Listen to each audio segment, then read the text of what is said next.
একবার এক রাজা চোখের সমস্যা নিয়ে খুবই বিপদে ছিলেন। তাই রাজা অনেক জায়গায় যাচ্ছেন, কিন্তু কোনোভাবেই তার চোখটা ভালো করতে পারছে না। পরে সে রাজা সন্ধান পেলেন তার রাজ্যের বনে এক সন্ন্যাসী থাকেন। সে সন্ন্যাসী সব নাকি ঠিক করে দিতে পারে। তারপর রাজা গেল সন্ন্যাসীর কাছে, গিয়ে বলল, সন্ন্যাসী, আমার চোখের সমস্যা ঠিক করে দিন।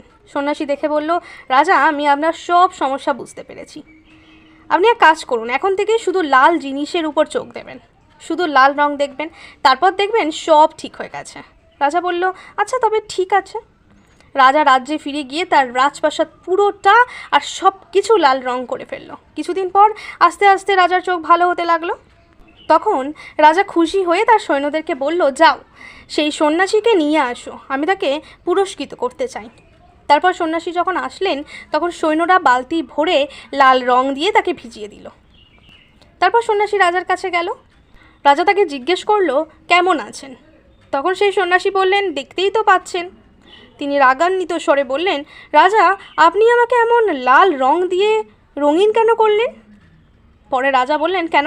আপনিই তো বলেছেন লাল রং দেখতে, রং না দিলে পরে আপনাকে দেখলে তো সমস্যা হবে। তখন সন্ন্যাসী বললেন, রাজা, আপনি তো একটা লাল চশমা নিতে পারেন। তখন রাজা ভাবলো, হ্যাঁ, সত্যিই তো। রাজা লজ্জায় পড়ে গেল। তারপর সন্ন্যাসী বলল, দেখেছেন রাজা, আমরা সমস্যায় পড়লে আশেপাশে সব কিছু পরিবর্তন করতে চাই, কিন্তু সমস্যার সমাধান যে আমাদের ভিতরেই আছে তা লক্ষ্য করি না। আমাদের নিজেদের বদলাতে বড় বড় কোনো দেশে যেতে হবে না, নিজের দেশে থেকেই নিজেকে বদলাতে পারবো। আমরা বদলালে আমাদের পরিবার বদলাবে, আমাদের সমাজ বদলাবে, আর সমাজ বদলালে আমাদের দেশও বদলে যাবে।